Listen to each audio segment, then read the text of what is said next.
옛날 어느 산골 마을에 푸른 숲이 병풍처럼 겹겹이 둘러싸고 맑은 시냇물이 끊임없이 노래하며 흐르는 아주 고요하고 아담한 마을이 하나 있었습니다. 그곳은 사시사철 향기로운 꽃내음이 온 마을을 뒤덮어 사람들은 예부터 그곳을 연꽃 마을이라 불렀는데 마을 사람들은 비록 형편이 넉넉하지는 않아도 이웃끼리 서로 정을 나누고 돕고 살아가며 평화로운 일상 보냈습니다. 마을의 가장 높은 자락, 구름이 살짝 걸려있는 작은 오두막집에는 마음씨가 비단결처럼 고운 청년 달수와 그의 인자한 늙은 어머니가 단둘이서 가난하지만 서로를 의지하며 행복하게 살고 있었답니다.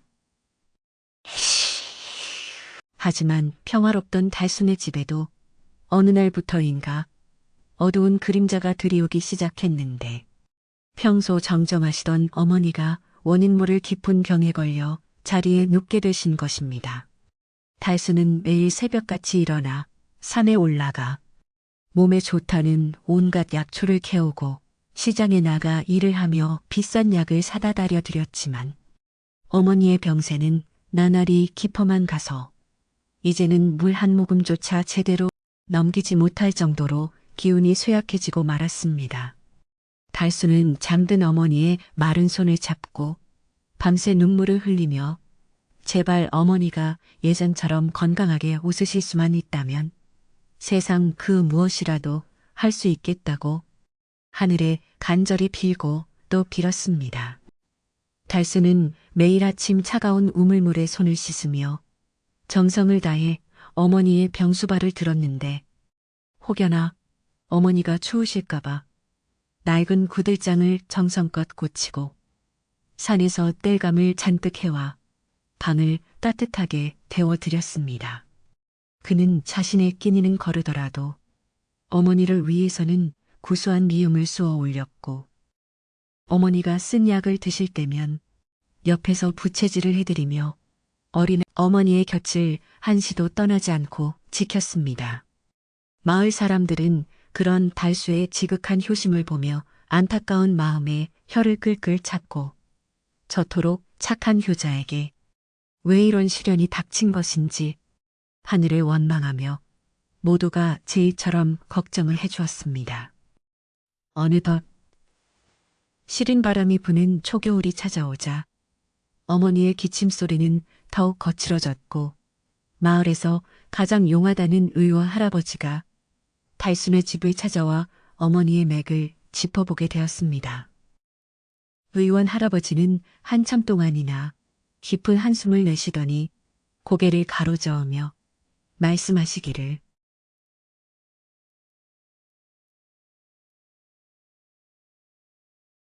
이 병은 이 세상에 전설의 열매가 있어야만 나을 수 있다고 하셨습니다.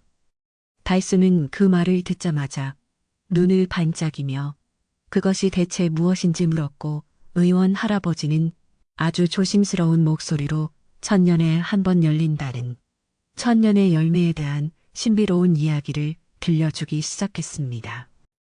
의원 할아버지의 말씀에 따르면 그 열매는 인간의 발길이 닿지 않는 아주 깊고 험한 만년 설산의 꼭대기 근처 안개가 자욱한 신비로운 숲속의 고목에서 딱 3알만 맺힌다고 전해지는 영험한 보물이었습니다.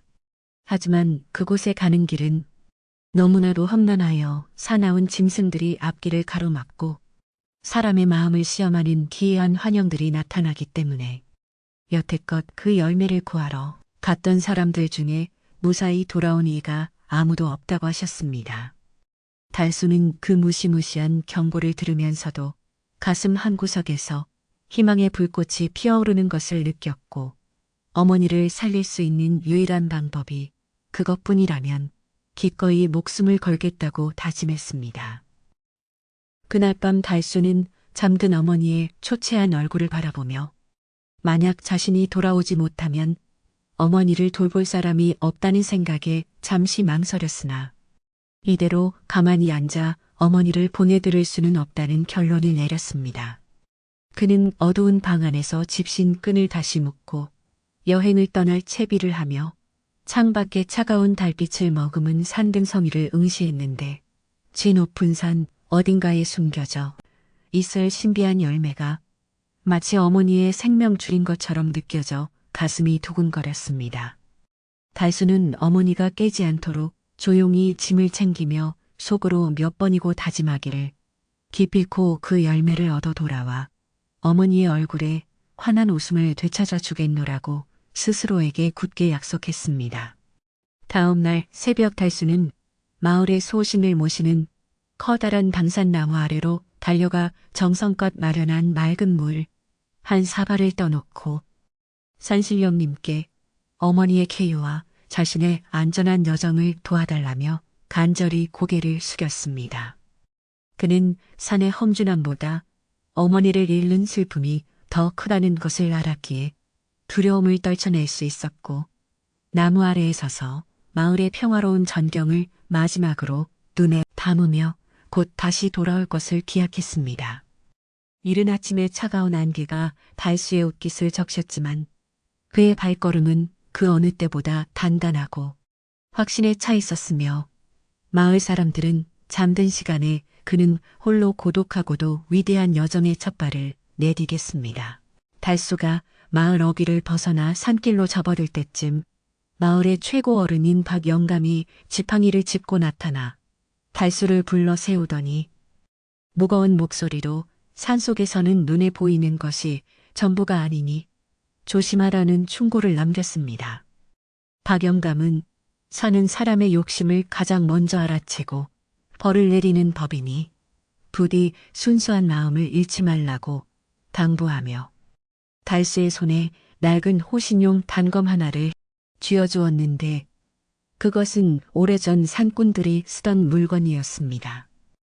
달수는 박영감의 따뜻한 배려에 깊이 감사하며 고개를 숙여 인사하고는 점점 가파라지는 산길을 향해 힘차게 걸음을 옮겼으며 그의 뒤로 연꽃 마을의 고요한 아침 풍경이 조금씩 멀어져 갔습니다.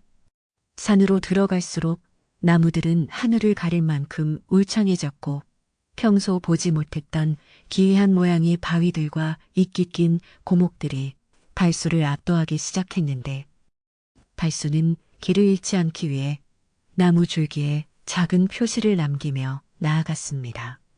숲의 공기는 마을보다 훨씬 차갑고 무거웠으며 가끔 들려오는 딱따구리의 망치질 소리조차 마치 누군가 자신을 지켜보고 있는 것 같은 착각을 불러일으킬 정도로 숲은 신비롭고도 긴장감이 넘치는 분위기를 자아냈습니다. 달수는 숨이 턱 끝까지 차오를 정도로 힘든 오르막길에서도 어머니의 약을 다리던 냄새와 어머니가 불러주시던 옛날 이야기들을 떠올리며 지친 다리를 채찍질하여 쉼없이 높은 곳으로 향했습니다. 한참을 걷다 보니 맑은 물이 솟구치는 작은 옹달샘을 발견하게 되었는데 달수는 그곳에서 목을 축이며 잠시 휴식을 취하기로 했고 물에 비친 자신의 얼굴이 어느새 산 사람처럼 초췌해진 것을 보며 웃음을 지었습니다. 그는 보찜에서 딱딱하게 굳은 주먹밥 한 덩이를 꺼내 씹으며 어머니가 예전에 만들어주시던 맛있는 반찬들을 그리워했고 어머니가 건강하셨을 때 이 아름다운 숲을 함께 거닐었다면 얼마나 좋았을까 하는 생각에 잠시 눈시울이 붉어지기도 했습니다. 하지만 슬픔에 잠겨 있을 시간조차 아까웠기에 달수는 다시 짐을 챙겨 일어났으며 전설 속의 천년의 열매가 맺힌다는 신성한 구역이 점점 가까워지고 있음을 본능적으로 느낄 수 있었습니다. 오후가 되자 산은 더욱 험해져 깎아지른 듯한 절벽이 나타나기도 했고 발을 잘못 디디면 천길 낭떠러지로 떨어질 것 같은 위험천만한 구간들이 계속되었으나 달수는 포기하지 않고 바위 틈을 움켜쥐며 기어올랐습니다. 손톱 밑에 의기 박히고 옷이 나뭇가지에 걸려 갈기갈기 찢어졌지만 달수의 눈동자는 오직 앞만을 향하고 있었으며 그는 자신의 몸이 부서지는 것보다 어머니의 생명이 꺼져가는 것이 훨씬 더 무섭다는 사실을 다시 한번 가슴 깊이 새겼습니다. 산 위에서 내려다보는 세상은 구름에 가려 보이지 않았고 오직 끝을 알 수 없는 숲의 바다만이 펼쳐져 있었지만 달수는 그 광활한 자연 속에서도 자신의 효심이 반드시 길을 찾아줄 것이라 굳게 믿었습니다. 갑자기 숲 한가운데에서 이름 모를 파랑새 한 마리가 나타나 달수의 머리 주위를 맴돌며 마치 길을 안내하려는 듯 앞서 날아가기 시작했는데 달수는 그것이 산신령님이 보내주신 사자일지도 모른다는 생각에 조심스럽게 새를 따라갔습니다. 파랑새는 복잡하게 얽힌 덩굴 사이로 교묘하게 길을 찾아 들어갔고 달수는 그 뒤를 따르며 평소라면 절대 발견하지 못했을 숨겨진 좁은 오솔길을 발견할 수 있었으며 그 길 끝에는 신비로운 기운이 감도는 커다란 동굴 입구가 나타났습니다. 달수는 동굴 안에서 흘러나오는 서늘하면서도 향기로운 바람에 몸을 떨었지만 이것이 열매로 가는 관문임을 직감하고는 용기를 내어 어둠 속으로 한 발짝씩 조심스럽게 발을 내디뎠습니다. 동굴 안은 밖에서 보던 것보다 훨씬 넓고 웅장했으며 천장에는 수많은 고드름 같은 종유석들이 매달려 있어 마치 전설 속에 나오는 용의 입속을 걷는 것 같은 기분이 들었지만 달수는 횃불 하나 없이 벽을 더듬으며 나아갔습니다. 동굴 깊은 곳에서는 졸졸 흐르는 물소리가 들려왔고 가끔 박쥐들이 머리 위를 지나가며 소름 끼치는 소리를 냈지만 달수는 오직 어머니의 건강한 목소리를 다시 듣고 싶다는 이남 하나로 어둠에 대한 공포를 이겨냈습니다. 얼마나 걸었을까. 동굴 저 멀리서 은은한 빛이 새어 나오기 시작했고 그 빛을 향해 달려가자 드디어 동굴 너머에 펼쳐진 말로 표현할 수 없을 만큼 아름다운 비밀의 화원이 눈앞에 나타나게 되었습니다. 비밀의 화원에는 계절을 잊은 듯 온갖 기이한 꽃들이 만발해 있었고 나비들이 춤을 추며 날아다니고 있었는데 그곳의 중심에는 하늘을 찌를 듯이 높이 솟은 거대한 나무 한 그루가 신성한 위엄을 뽐내며 서 있었습니다. 달수는 그 나무가 바로 의원 할아버지가 말했던 천년의 세월을 견뎌온 영험한 고목이라는 것을 단번에 알아차릴 수 있었고 나무 꼭대기 근처에서 황금빛으로 영롱하게 빛나고 있는 새알의 열매를 발견하고는 감격의 눈물을 흘렸습니다. 하지만 그 기쁨도 잠시 나무 주위에는 보이지 않는 투명한 장벽이 쳐져 있는 듯 발걸음이 더 이상 나아가지 않았고 달수는 그 열매를 얻기 위해서는 마지막 시험이 남아있음을 깨닫게 되었습니다. 달수는 나무 앞에 무릎을 꿇고 정중히 머리를 조아리며 자신이 이곳에 온 이유가 자신의 욕심 때문이 아니라 오직 병든 어머니를 살리기 위한 간절한 효심 때문임을 진심을 담아 고백하기 시작했습니다. 그는 자신이 살아온 가난하지만 정직했던 삶과 어머니와 나누었던 소박한 행복들을 이야기하며 만약 자신의 목숨을 바쳐서라도 어머니를 살릴 수 있다면 기꺼이 그렇게 하겠노라고 하늘을 향해 외쳤습니다. 그러자 고요하던 화원에 갑자기 거센 바람이 불어오고 거대한 나무의 잎사귀들이 일제히 소리를 내며 흔들리기 시작했는데 그것은 마치 달수의 진심을 시험하려는 거대한 자연의 응답처럼 느껴져 달수는 숨을 죽인 채 결과를 기다렸습니다. 옅고 바람이 잦아들며 공중에서 인자한 목소리가 들려오기를 내 효심이 기특하나 이 열매는 오직 한 사람만을 위한 것이 아니니 네가 만약 열매를 얻는다면 그것을 어떻게 쓸 것인지에 대해 대답하라는 수수께끼 같은 질문이 던져졌습니다. 달수는 한순간의 망설임도 없이 대답하기를 첫 번째 열매로는 어머니의 병을 고치고 두 번째 열매로는 마을의 아픈 이웃들을 돌보며 마지막 한 알은 다시 땅에 심어 먼 훗날 다른 효자들을 위해 남겨두겠다고 말했습니다. 그의 대답이 끝나자마자 단단하게 막혀있던 공기의 장벽이 안개처럼 사라졌고 황금빛 열매 하나가 스스로 가지에서 떨어져 달수의 손 안으로 부드럽게 내려앉는 기적이 일어났습니다. 달수는 손에 쥔 열매의 따스한 온기를 느끼며 세상을 다 얻은 것보다 더 큰 기쁨을 느꼈고 그것을 소중히 비단 수건에 싸서 가슴품 안 깊숙이 발무리하며 신령님께 수만 번 감사의 인사를 올렸습니다. 이제 남은 일은 이 귀한 열매를 가지고 무사히 마을로 돌아가 어머니께 드리는 것뿐이었지만 산에서 내려가는 길 역시 올라올 때만큼이나 험난할 것임을 그는 잘 알고 있었기에 다시금 마음을 다잡았습니다. 순이 달수는 화원을 떠나기 전 나무 아래에 감사의 표시로 자신이 아끼던 낡은 단검을 내려놓고는 다시 어두운 동굴을 지나 현실의 차가운 겨울산으로 발걸음을 옮기기 시작했습니다. 동굴 밖으로 나오자 산에는 어느덧 밤이 깊어 있었고 사방은 칠흑 같은 어둠 속에 잠겨 있었지만 달수의 가슴 속에는 황금빛 열매가 내뿜는 희망의 빛이 가득하여 전혀 어둡거나 무섭게 느껴지지 않았습니다. 그는 밤이슬을 맞으며 험한 바위 능선을 타고 내려왔는데 신기하게도 올라올 때보다 다리에 힘이 넘치고 눈이 밝아져서 어둠 속에서도 길을 잃지 않고 마을을 향해 나아갈 수 있었습니다.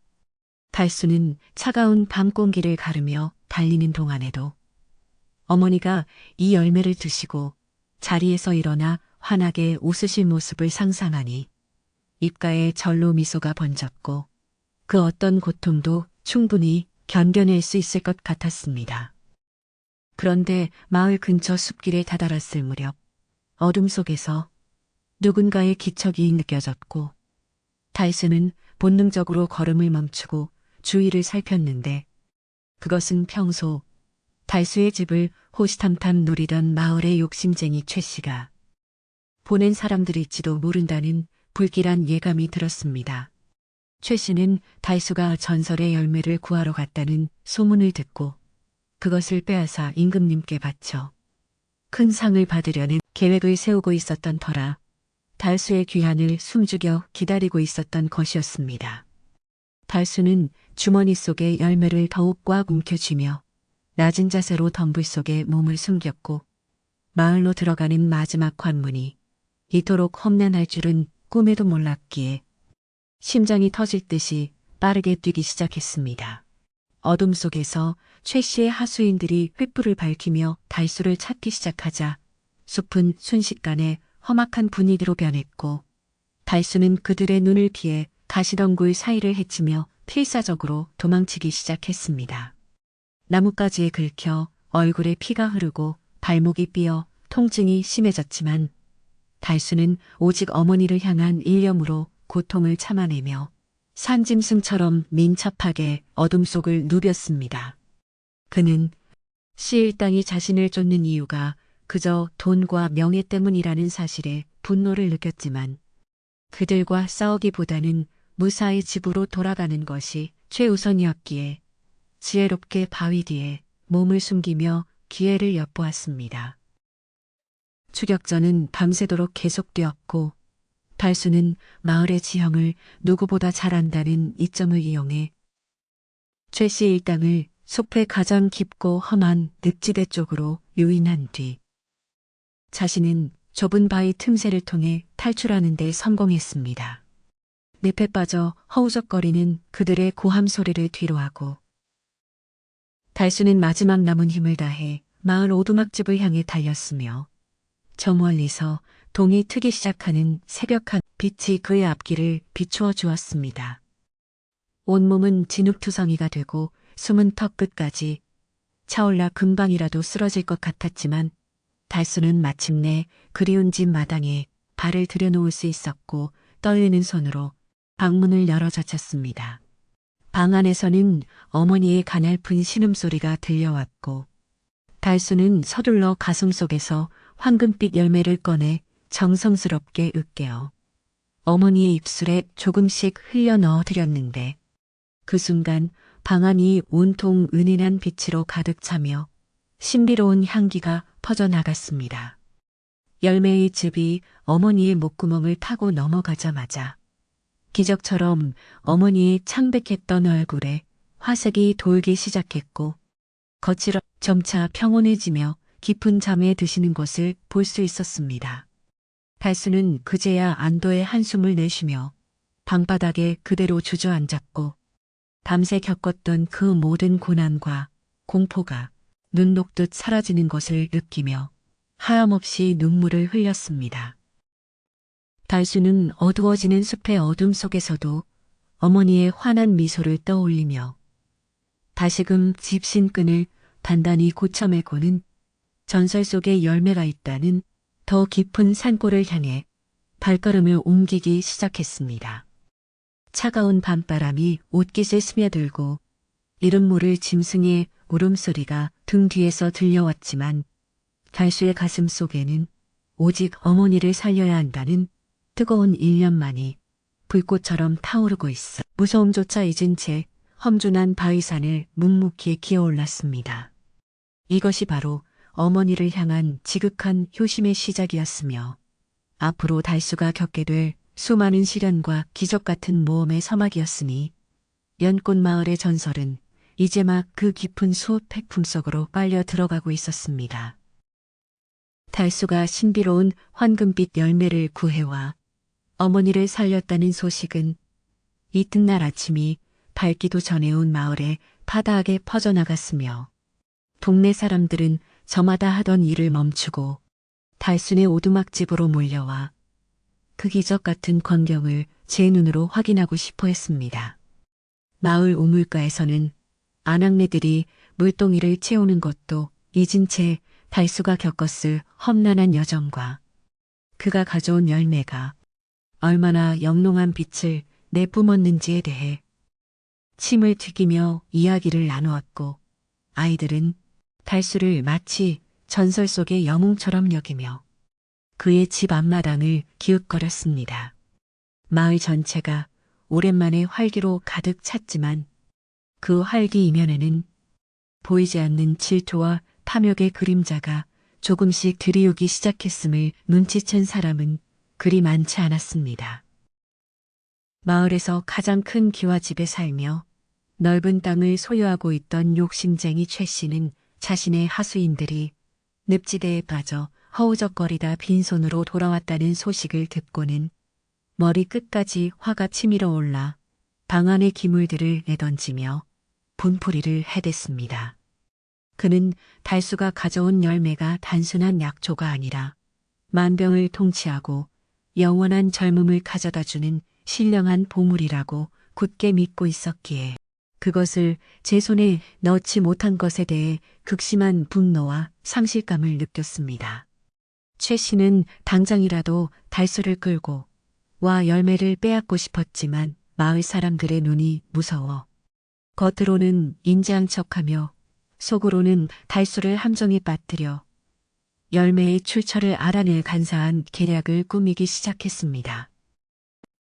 어머니는 열매를 드신 후 깊고 평온한 잠에 드셨다가 정오 무렵에야 천천히 눈을 뜨셨는데 창백했던 안색이 몰라보게 좋아져 복숭아빛 생기가 돌았으며 갈라졌던 목소리도 어느덧 맑고 고운 예전의 음성으로 돌아와 달수의 이름을 불렀습니다.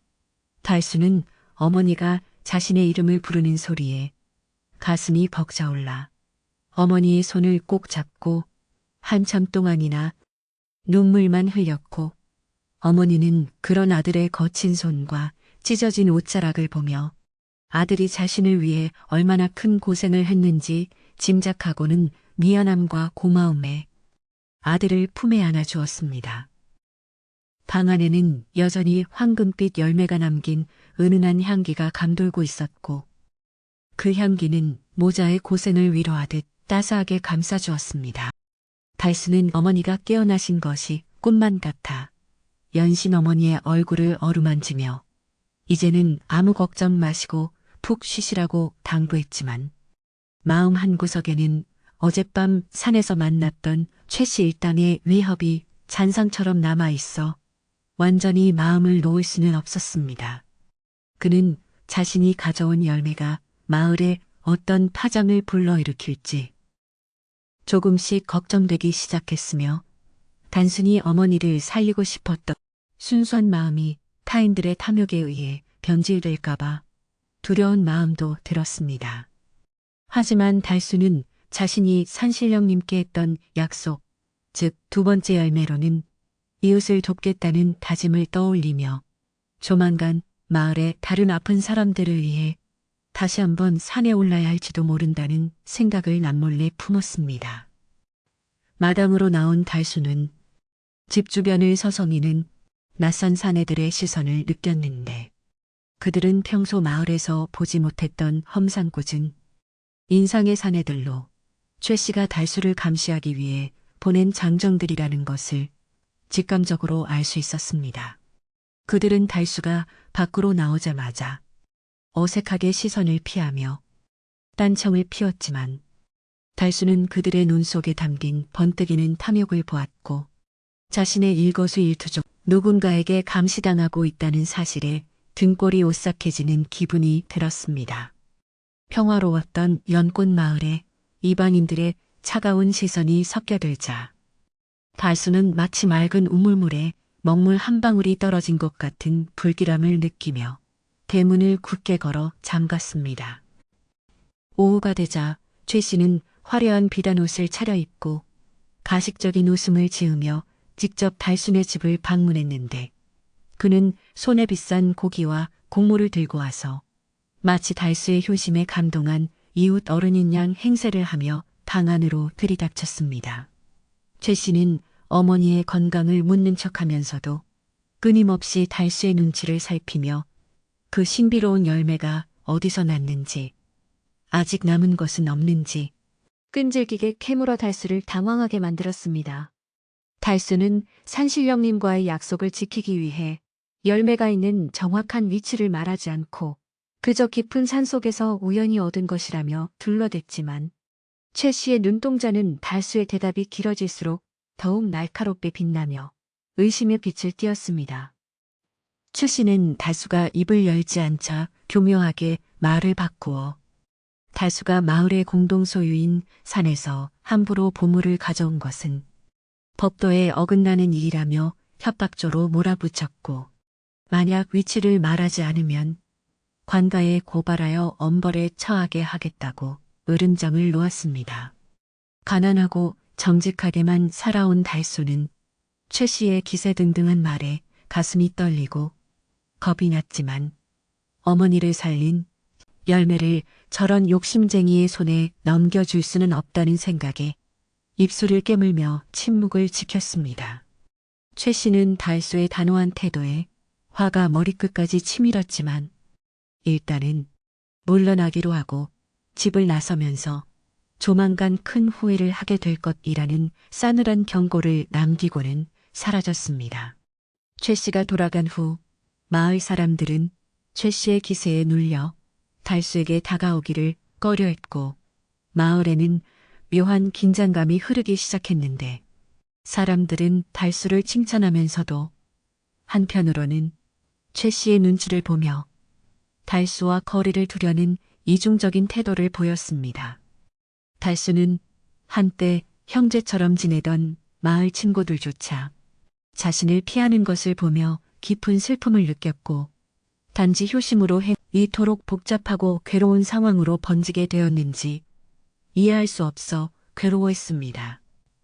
정직함이 탐욕 앞에서 무력해지는 현실을 마주한 달수는 세상의 험난함이 산속의 사나운 짐승보다 더 무섭다는 것을 뼈저리게 느끼며 마당 한 구석에서 한참 동안이나 고개를 떨구고 앉아 있었습니다. 저녁 무렵 마을의 현자로 불리는 박영감이 지팡이를 짚고 천천히 달손의 집을 찾아왔는데 그는 최 씨가 다녀갔다는 소식을 듣고 걱정스러운 마음에 달수를 위로하고 조언을 건네기 위해 발걸음을 한 것이었습니다. 박영감은 달수의 곁에 앉아 인자한 눈빛으로 그를 바라보며 산에서 가져온 보물은 그 빛이 밝을수록 어둠을 끌어들이기 마련이니 마음을 단단히 먹어야 한다고 나직한 목소리로 말문을 열었습니다. 그는 인간의 욕심은 끝이 없어서 한번 불이 붙으면 온 마을을 태워버릴 수도 있다며 달수에게 당분간 몸을 낮추고 사람들의 시선을 피하라고 당부하며 진실은 시간이 흐르면 밝혀지는 법이니 조급해하지 말라 고 다독여 주었습니다.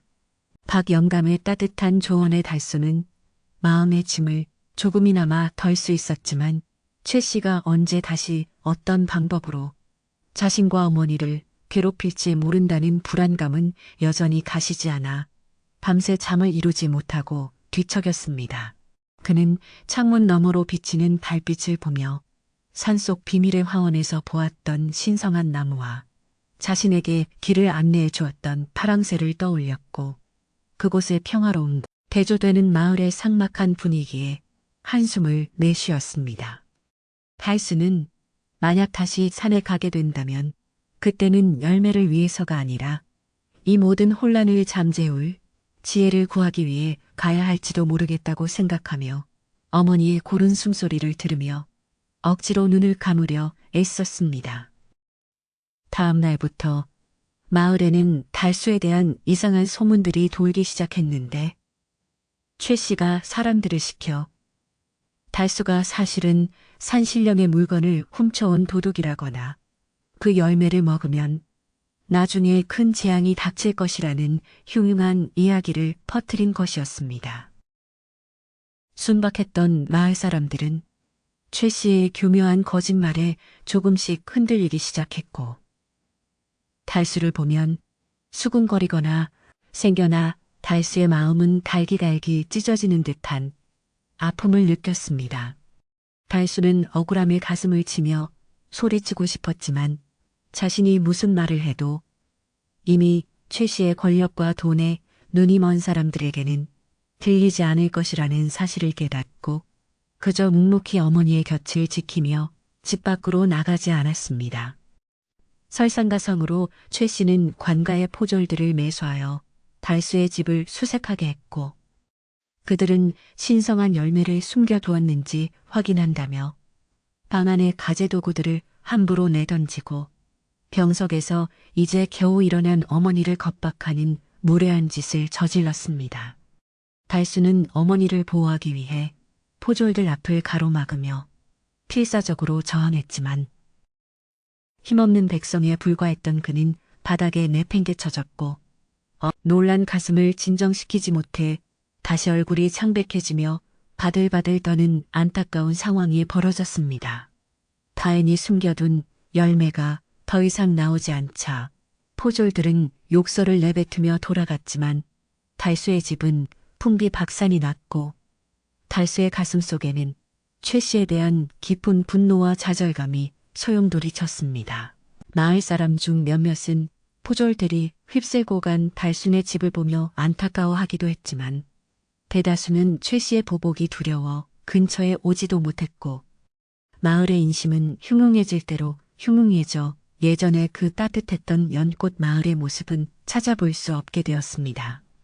달수는 무너진 구들장을 다시 고치고 흩어진 짐들을 정리하며 어머니께 이런 꼴을 보여드려 죄송하다고 흐느꼈는데 어머니는 오히려 아들의 손을 잡으며 보물 같은 건 없어도 좋으니 그저 너와 내가 무사하기만을 바란다며 아들을 위로해 주었습니다.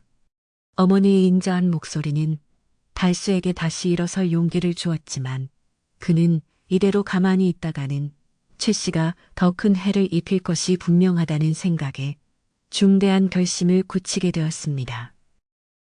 달수는 한밤중에 몰래 집을 빠져나와 박영감을 다시 찾아가 도움을 청하기로 했는데 그는 최 씨의 탐욕을 막고 마을의 평화를 되찾을 수 있는 방법이 무엇인지 박영감의 지혜에 의지하고 싶었습니다. 박영감은 어둠 속에서 찾아온 달수를 조용히 방 안으로 들여 따뜻한 차 한 잔을 건네며 최 씨의 욕심은 그 스스로가 파멸의 길로 걸어갈 때까지 멈추지 않을 것이라고 무겁게 입을 열었습니다. 그는 달수에게 최 씨가 가장 원하는 것이 무엇인지 생각해 보라고 말하며 가끔은 적이 원하는 것을 보여줌으로써 적을 함정에 빠뜨리는 지혜가 필요하다는 수수께끼 같은 조언을 남겼고 달수는 그 말의 의미를 깊이 되새기며 집으로 돌아왔습니다. 집으로 돌아오는 길에 달수는 최 씨의 집 앞에서 들려오는 사나운 웃음소리를 들었는데 최 씨는 벌써 열매를 차지한 듯 기세등등하게 잔치를 벌이며 자신의 하수인들과 함께 달수를 어떻게 더 괴롭힐지 모의하고 있었습니다. 달수는 담벼락 너머로 그들의 대화를 엿들으며 최 씨가 사실은 임금님께 바칠 진상품으로 이 열매를 이용해 높은 벼슬을 얻으려 한다는 추악한 야심을 알게 되었고 그들의 계획이 얼마나 치밀하고 악독한지를 깨닫고 몸서리를 쳤습니다.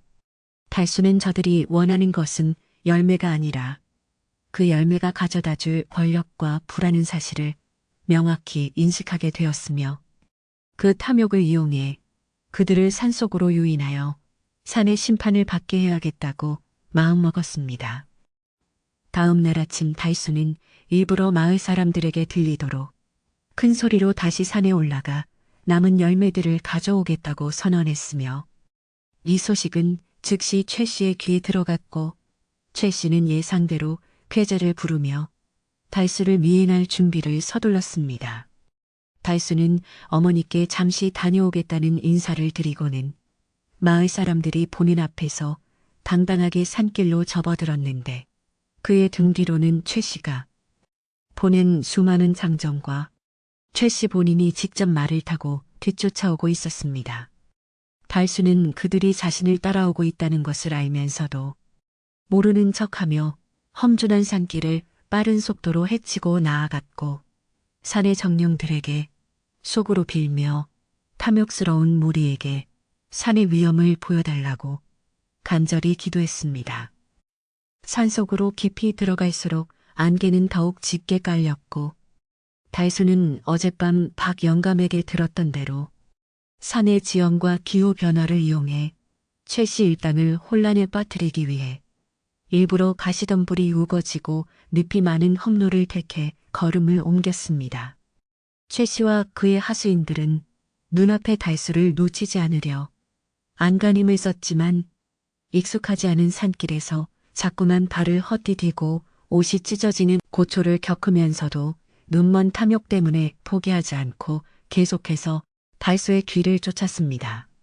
달수는 마치 산의 일부가 된 듯 가볍게 바위를 타고 넘었지만 말을 타고 온 최 씨는 좁은 길에서 고립되어 말에서 내려 헉헉거리며 걷기 시작했고 그의 얼굴은 어느새 분노와 피로로 일그러져 있었습니다. 갑자기 산속에서 들려오는 거대한 호랑이의 포효 소리가 숲을 뒤흔들자 최 씨의 하수인들은 겁에 질려 사방으로 흩어지기 시작했고 최 씨 역시 공포에 질려 달수를 부르며 살려달라고 소리쳤지만 달수는 이미 안개 속으로 사라진 뒤였습니다.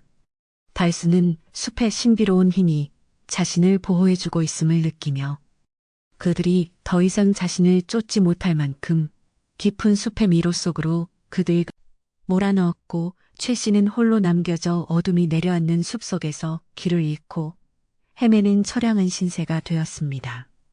달수는 멀리서 들려오는 최 씨의 비명 섞인 외침을 뒤로하고 자신만이 아는 지름길을 통해 다시 마을로 향했는데 그의 발걸음은 정의를 실현했다는 확신으로 가득 차 있었습니다. 마을로 내려오는 길에 달수는 다시 그 신비로운 파랑새를 만났는데 새는 달수의 어깨 위에 잠시 앉아 노래를 부르듯 지저귀더니 휙 하늘 높이 날아올랐고 달수는 그것이 산신령님이 자신의 행동을 지켜보고 계셨다는 증거라고 생각하며 감사한 마음을 전했습니다. 마을 사람들은 산 위에서 들려오는 기이한 소동과 최 씨 일당이 돌아오지 않는 것에 대해 불안해하며 마을 어귀에 모여 있었는데 달수가 호련히 나타나자 모두가 숨을 죽이고 그를 바라보았습니다. 달수는 마을 사람들에게 산은 오직 진실한 마음을 가진 자만을 받아준다고 선포하며 욕심에 눈이 멀어 산을 모독한 자들이 어떤 최후를 맞이했는지 담담하게 이야기해 주었습니다. 달수의 이야기를 들은 마을 사람들은 그제야 자신들이 최 씨의 거짓말에 속아 효자인 달수를 오해했다는 사실을 깨닫고 부끄러움에 고개를 숙였으며 몇몇은 달수에게 다가와 미안하다며 사과의 말을 건네기 시작했습니다. 마을의 분위기는 순식간에 반전되어 달수에 대한 신뢰와 존경심이 다시 회복되었고 사람들은 최 씨가 없는 마을이 얼마나 평화로운지를 새삼 느끼며 달수의 용기 있는 행동을 칭송했습니다. 달수는 사람들의 사과를 너그럽게 받아들이며 앞으로는 서로를 의심하지 말고 예전처럼 정을 나누며 살아가자고 말했고 마을에는 다시금 따뜻한 온기가 스며들기 시작하며 갈등의 불꽃이 조금씩 꺼져갔습니다. 하지만 달수는 최 씨가 산속에서 아주 사라진 것이 아니라는 것을 알고 있었고 그가 겪은 시련이 그의 탐욕을 씻어내고 진정으로 참회하는 계기가 되기를 바라는 마음을 가졌지만 인간의 본성은 쉽게 변하지 않는다는 박영감의 말을 떠올리며 경계를 늦추지 않았습니다. 그는 집에 돌아와 어머니의 손을 잡고 오늘 있었던 일들을 차분히 설명해 드렸고 어머니는 아들이 다치지 않고 무사히 돌아온 것만으로도 감사하며 아들을 대견하게 바라보았습니다. 방 안에는 다시 평화가 찾아왔고 달수는 창밖으로 보이는 깊은 산의 능선을 바라보며 산은 언제나 그 자리에 있지만 사람의 마음에 따라 다르게 보인다는 깊은 깨달음을 얻으며 하루를 마무리했습니다.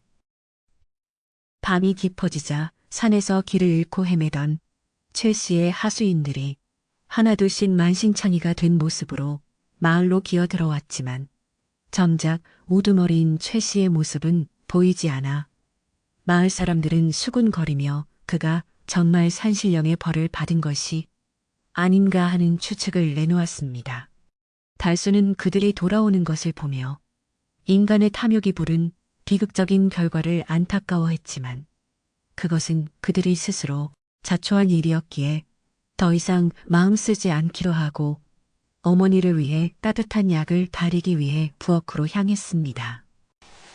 가마솥에서 피어오르는 김과 함께 구수한 약초 냄새가 온 집안에 퍼지자 달수의 마음도 비로소 안정을 찾았고 이제야 진정한 휴식을 취할 수 있을 것 같은 평온함이 찾아왔습니다. 달수는 부엌 화덕 앞에 앉아 타오르는 불꽃을 보며 앞으로 자신이 해야 할 일들을 정리했는데 산신령과의 약속대로 남은 열매의 기운을 어떻게 이웃과 나눌 것인지 그리고 이 신비로운 비밀을 어떻게 지켜나갈 것인지에 대해 깊이 고민했습니다. 밖에서는 풀벌레 소리가 정겹게 들려오고 치안들 바람이 나뭇잎을 스치는 소리가 마치 자장가처럼 들려와 달수 벽에 기댄 채 깊은 생각에 잠겼으며 그의 얼굴에는 힘든 하루를 보낸 후의 안도감과 내일에 대한 희망이 교차며 비치고 있었습니다. 이렇게 연꽃 마을의 긴 하루가 저물어가고 달수와 어머니의 오두막집에는 다시금 잔잔한 행복의 불빛이 밝게 빛나며 내일을 기약하고 있었습니다. 연꽃 마을의 아침은 평소와 다름없이 고요하게 시작되었으나 마을 어귀에 피어오른 안개는 여느 때보다 훨씬 무겁고 눅눅하여 사람들의 발길을 붙잡았습니다. 달수는 잠든 어머니의 머리맡에서 조용히 일어나 마당으로 나섰는데 공기 중에서 느껴지는 서늘한 기운이 마치 산신령의 꾸짖음처럼 느껴져 가슴 한구석이 서늘해지는 것을 경험했습니다.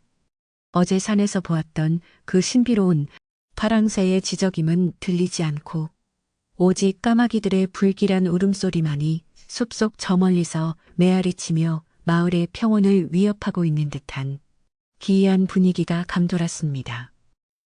어머니의 병세는 눈에 띄게 좋아져 이제는 스스로 일어나 앉으실 수 있게 되었지만 달수의 마음은 어쩐지 예전처럼 편안하지가 않아 자꾸만 산 쪽을 바라보게 되었습니다. 그는 산신령님께 약속했던 대로 열매의 씨앗을 마당 가장 양지 바른 곳에 정성껏 심고 아침마다 맑은 물을 주며 싹이 트기를 기다렸으나 어찌된 일인지 며칠이 지나도록 흘픈 아무런 반응이 없었습니다. 오히려 씨앗을 심은 주변의 풀들이 조금씩 시들어가는 것을 발견한 달수는 자신이 가져온 그 영험한 축복 뒤에 아직 풀리지 않은 무서운 비밀이나 대가가 숨겨져 있는 것은 아닌지 깊은 고민에 빠졌습니다. 마을의 유일한 식수원인 우물가에서도 이상한 일이 벌어지기 시작했는데 평소 맑고 달콤하던 물맛이 갑자기 쓰고 떫게 변하여 아낙네들이 물동이를 채우려다 말고 얼굴을 찌푸리며 돌아갔습니다. 사람들은 이 기이한 현상이 달수가 가져온 산속의 물건 때문이라며 다시금 수군거리기 시작했고 어제까지만 해도 달수를 효자라 칭송하던 목소리들은 어느새 두려움 섞인 원망으로 변해 마을의 공기를 무겁게 짓눌렀습니다. 달수는 우물가에 서서 사람들의 따가운 시선을 받으며 이것이 단순히 우연인지 아니면 산의 정령이 마을에 내리는 경고인지 확인하기 위해 우물 깊은 곳을 유심히 들여다보았습니다. 그때 마을 입구에서 사람들의 비명과 같은 고함 소리가 들려왔고 달수를 포함한 많은 사람이 그곳으로 달려가 보니 산에서 실종되었던 욕심쟁이 최 씨가 엉망진창이 된 모습으로 나타났습니다. 최 씨는 화려했던 비단 옷이 갈기갈기 찢겨 누더기가 되어 있었고 눈동자는 초점을 잃은 채 허공을 응시하며 알 수 없는 소리로 헛것이 보인다며 연신 손사래를 치고 있었습니다. 그는 마을 사람들을 알아보지 못하고 그저 그림자가 쫓아온다. 산이 화가 났다는 말만 되풀이하며 길바닥에 주저앉아 벌벌 떨었는데 그 모습이 너무나 처참하여 보는 이들의 가슴에 서늘한 공포를 심어주었습니다. 최 씨의 하수인들은 최 씨를 부축하여 집으로 옮기려 했지만 최 씨는 자신의 집 대문을 보더니 더욱 소스라치게 놀라며 그곳에 검은 괴물이 앉아 있다고 소리를 질러 마을을 한바탕 소란스럽게 만들었습니다. 사람들은 최 씨가 산속에서 금기시되는 무언가를 보았거나 산신령의 노여움을 사서 정신을 놓아버린 것이라고 믿기 시작했고 이 모든 재앙의 시작이 달수의 산행에서 비롯되었다는 확신을 가지게 되었습니다. 달수는 겁에 질린 사람들의 눈초리를 보며 자신이 진실을 밝히지 않으면 마을에 더 큰 불행이 닥칠 것이라는 위기감을 느끼고 최 씨가 겪고 있는 환각의 정체가 무엇인지 파악하기로 결심했습니다. 달수는 최 씨가 산에서 헤매다 가져왔을지도 모르는 물건이 있는지 살피기 위해 최 씨의 하수인들이 흘리고 간 보찜을 조사했는데 그 안에서 검게 변해버린 이름 모를 나무뿌루와 썩은 냄새가 진동하는 돌덩이들을 발견했습니다. 그것들은 평범한 산의 물건들이 아니었으며 최 씨가 탐욕에 눈이 멀어 신성한 구역의 금기를 어기고 강제로 취하려 했던 산의 파편들이라는 사실이 달수의 머릿속을 스치고 지나갔습니다. 달수는 이 불길한 물건들이 마을의 기운을 흐트러뜨리고 우물물을 오염시키고 있다는 것을 깨닫고 이것들을 다시 산으로 돌려보내야 한다는 생각에 등줄기에 식은땀이 흘렀습니다. 마을의 연꽃들도 하나둘씩 검게 타 들어가며 떨어지기 시작하자 마을 어르신들은 비상사태임을 선포하고 마을 중앙 광장에 모두 모여 대책을 논의하기로 했으며 달수도 그 자리에 불려나가 신문을 받게 되었습니다.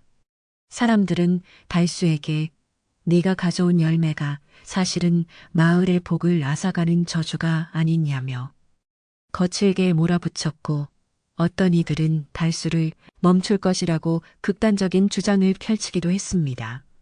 달수는 억울함보다는 마을 사람들의 눈을 가리고 있는 공포가 안타까워 조용히 입을 열어 자신이 본 것과 최 씨가 저지른 잘못에 대해 차근차근 설명하려 애썼습니다. 하지만 공포에 질린 사람들에게 달수의 논리적인 설명은 들리지 않았고 오직 당장의 눈앞에 닥친 기이한 현상들을 멈출 희생양만을 찾고 있었기에 상황은 점점 달수에게 불리하게 돌아가고 있었습니다. 이때 박 영감이 지팡이를 바닥에 힘차게 내리치며 군중의 소란을 잠재우더니 달수의 눈을 똑바로 응시하며 산의 마음을 아는 자는 오직 행동으로 증명해야 한다고 엄중하게 일갈했습니다.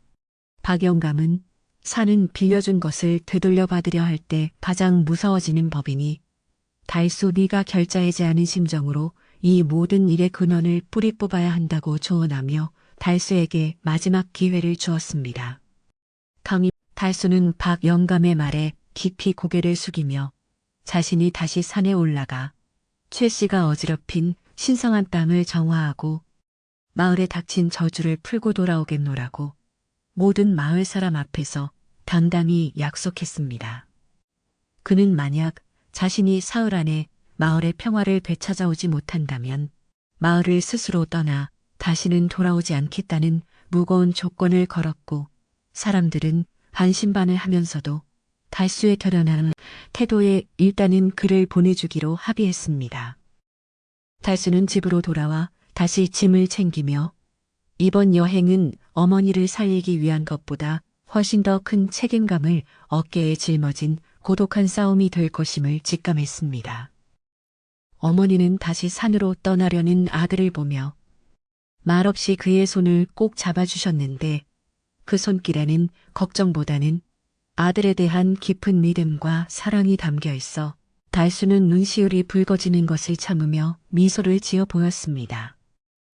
어머니는 아들에게 산은 사람의 마음을 비추는 거울과 같으니 네 마음 속에 두려움보다 사랑을 먼저 채우고 가라는 짧지만 강렬한 가르침을 주셨고 달수는 그 말씀을 부적처럼 가슴에 새겼습니다. 달수는 마을의 수호신인 당산나무 아래에서 다시 한번 절을 올리고는 이번에는 마을의 안녕과 최 씨의 참회를 빌며 안개가 자욱한 숲속으로 두 번째 발걸음을 힘차게 내디뎠습니다. 숲은 지난번보다 훨씬 더 차갑고 적대적인 기운을 내뿜고 있었으며 길목마다 최 씨가 남긴 탐욕의 흔적인지 검은 점액질 같은 것들이 나무 줄기마다 묻어 있어 달수의 눈살을 찌푸리게 만들었습니다. 달수는 그 흔적들을 따라가며 산이 얼마나 깊은 상처를 입었는지 느낄 수 있었고 숲의 짐승들이 하나같이 숨을 죽인 채 자신을 감시하고 있다는 기분, 나쁜 침묵 속을 걸어 들어갔습니다.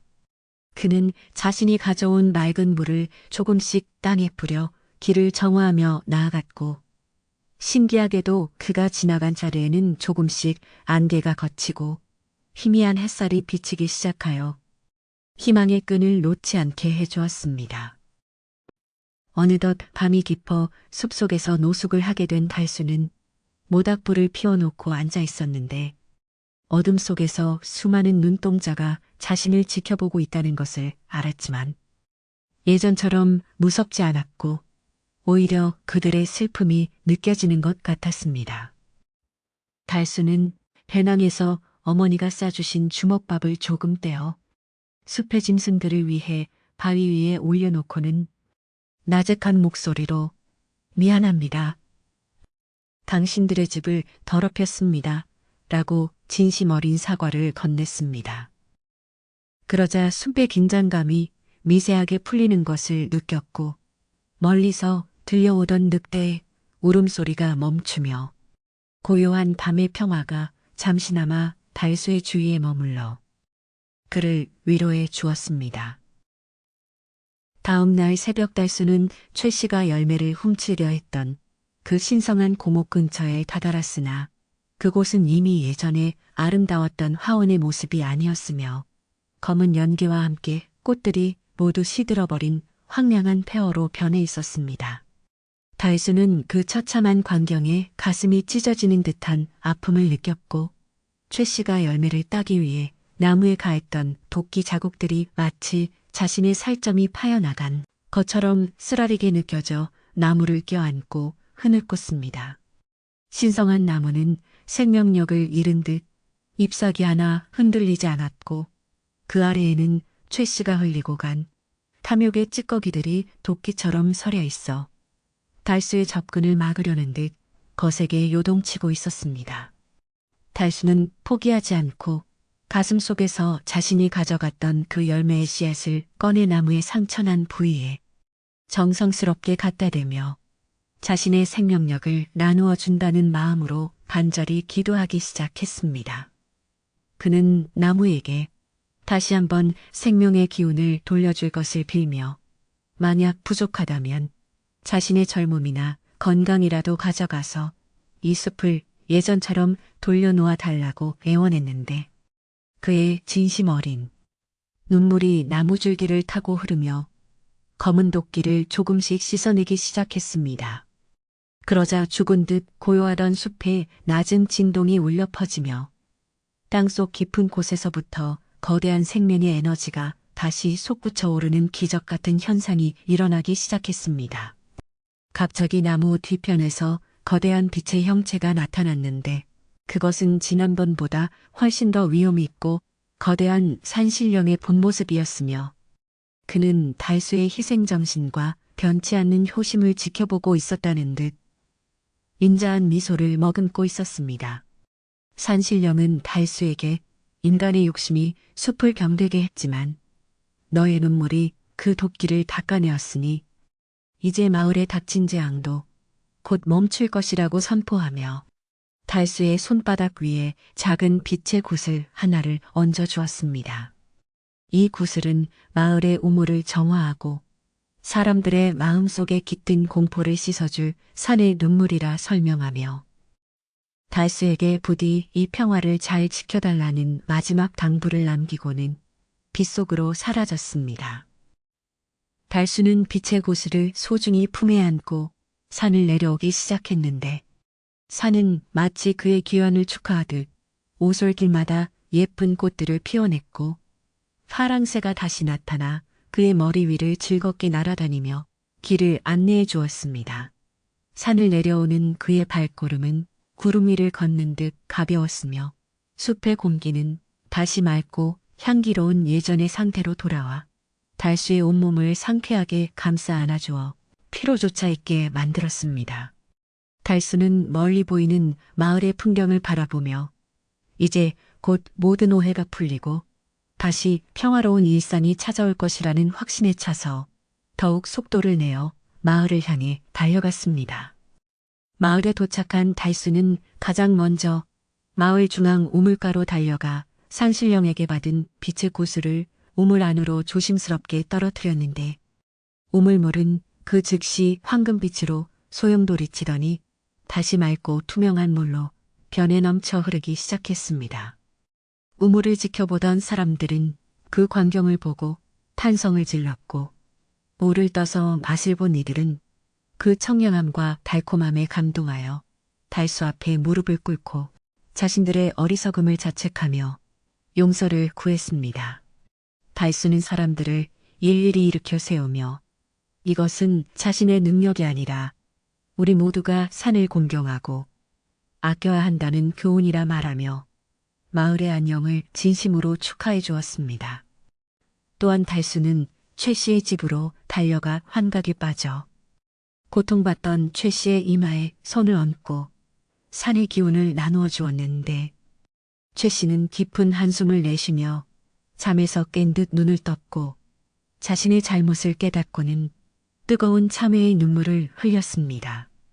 최 씨는 자신이 모은 재물을 마을의 아픈 이들과 가난한 사람들을 위해 쓰겠다고 약속하며 달수에게 고개를 숙여 사죄했고 마을은 비로소 갈등과 시기에서 벗어나 진정한 화합의 길로 들어서게 되었습니다. 검게 타 들어갔던 연꽃들도 다시 환한 빛을 발하며 피어나기 시작했고 마을에는 전보다 더 아름답고 향기로운 기운이 가득 차올라 모든 이들의 얼굴에 웃음꽃이 피어났습니다. 하지만 달수는 이 모든 일이 끝난 것이 아니라 이제부터가 시작임을 알고 있었으며 마을 사람들과 함께 산을 보호하고 자연의 섭리를 지키기 위한 수칙들을 하나씩 만들어 나가며 공동체의 질서를 바로잡는 데 앞장섰습니다.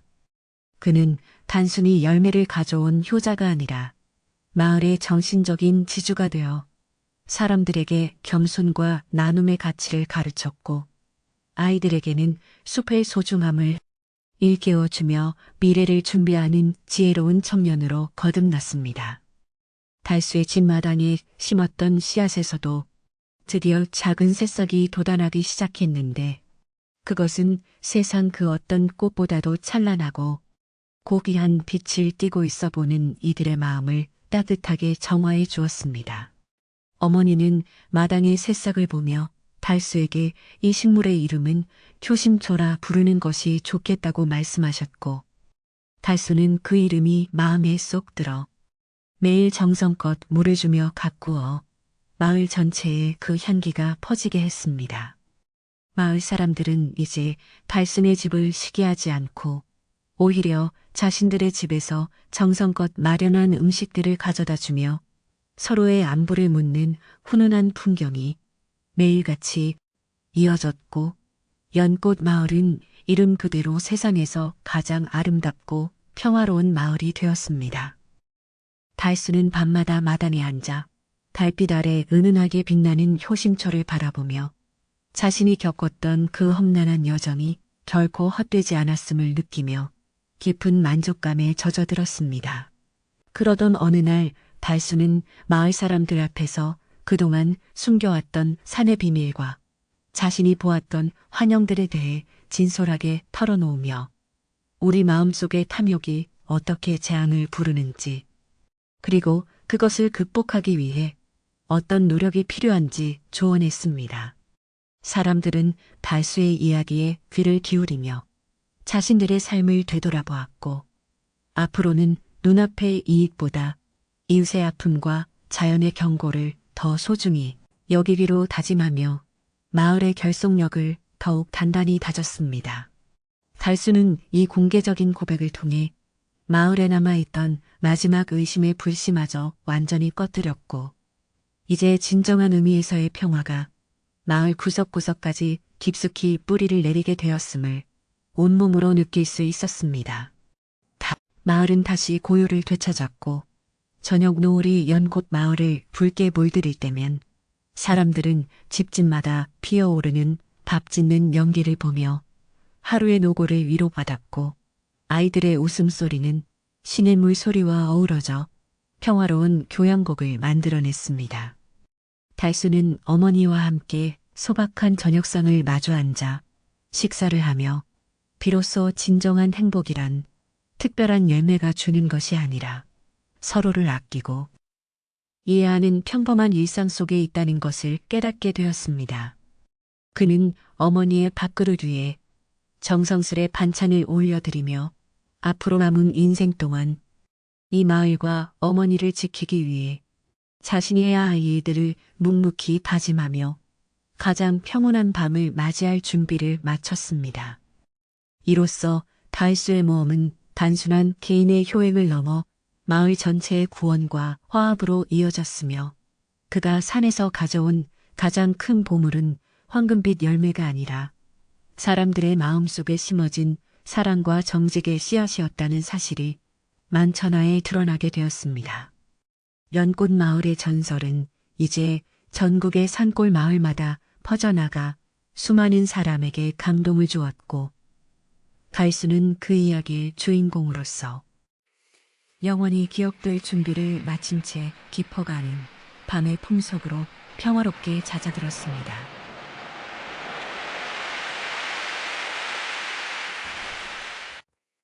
시에고줄 능의가 물을 다음 날 아침이 밝아오자 연꽃 마을의 공기는 어제와는 확연히 다른 청명함과 생동감으로 가득 찼으며 마을 사람들은 누가 먼저랄 것도 없이 마을 중앙의 커다란 당산나무 아래로 하나둘씩 모여들기 시작했습니다.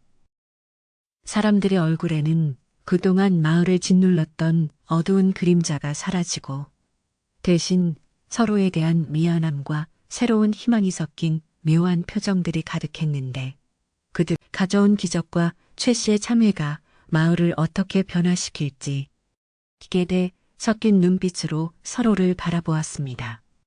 달수는 어머니의 부축을 받으며 천천히 사람들 앞에 섰고 그의 등 뒤로 비치는 아침 햇살은 마치 산신령이 그에게 내려준 축복의 후광처럼 눈부시게 빛나며 마을 전체를 따스하게 감싸 안아주었습니다.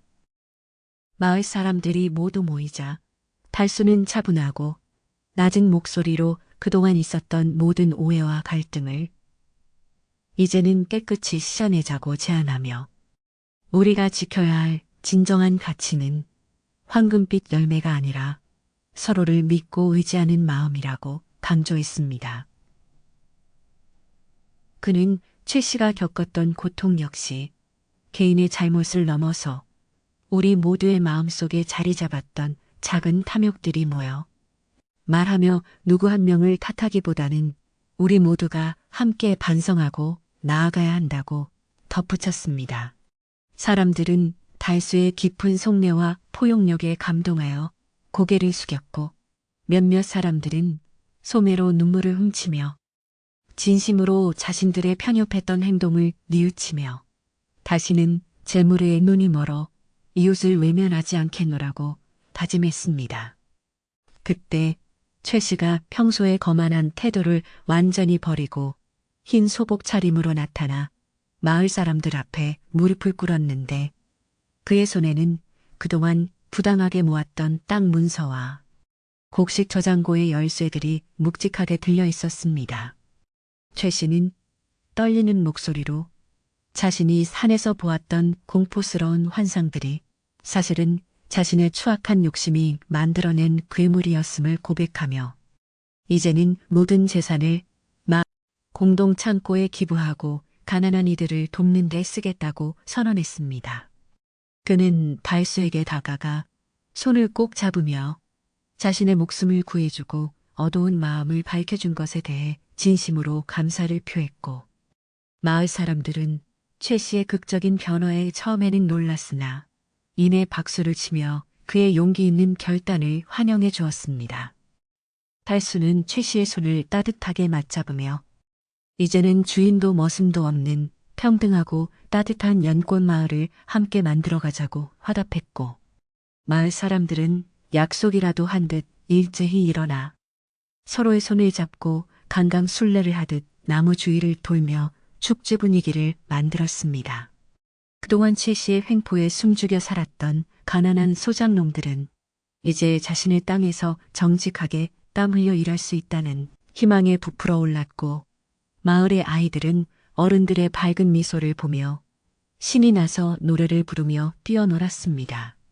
갈등의 불꽃이 완전히 꺼지고 그 자리에 이해와 화합의 꽃이 피어나는 순간이었으며 연꽃 마을의 역사는 오늘을 기점으로 완전히 새로운 장을 맞이하게 된 셈이었습니다.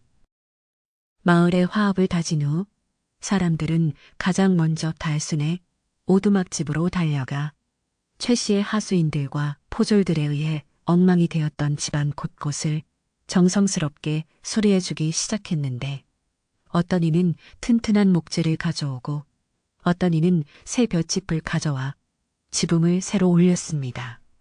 아낙네들은 집안 구석구석의 먼지를 털어내고 달수의 어머니를 위해 정성껏 마련한 보양식들을 식탁에 가득 차려놓으며 그동안에 무례했던 행동들에 대해 속죄의 마음을 담아 정성을 다해 일손을 도왔습니다.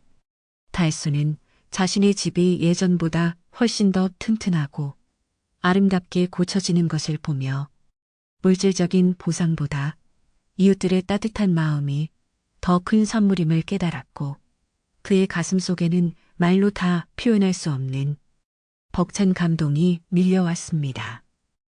집 수리가 어느 정도 마무리되자 마을 사람들은 다 함께 우물가로 이동하여 산신령의 구슬로 정화된 맑은 물을 기어 올렸는데 그 물은 수정처럼 맑고 투명하여 보는 것만으로도 마음이 깨끗해지는 기분이 들었습니다. 사람들은 그 물로 마을 길을 깨끗이 청소하고 각자의 집 대문 앞에 물을 뿌리며 애군이 물러가고 복이 들어오기를 기원하는 제사를 소박하게 지냈으며 마을 곳곳에는 상쾌한 물냄새와 함께 평화로운 정취가 가득 고였습니다. 달수는 우물물에 비친 마을 사람들의 웃는 얼굴을 보며 자신이 산에서 겪었던 그 모진 시간들이 결국 이 행복한 순간을 위한 과정이었음을 실감하며 깊은 난도의 한숨을 내쉬고 흐뭇한 미소를 지었습니다. 오후에는 마을 중앙 광장에서 커다란 가마솥을 걸고 마을 전체가 함께 나누어 먹을 잔치 음식을 준비했는데 최 씨가 기부한 쌀과 고기 그리고 마을 사람들이 각자 텃밭에서 가져온 신선한 채소들이 한데 어우러져 구수한 냄새를 풍겼습니다.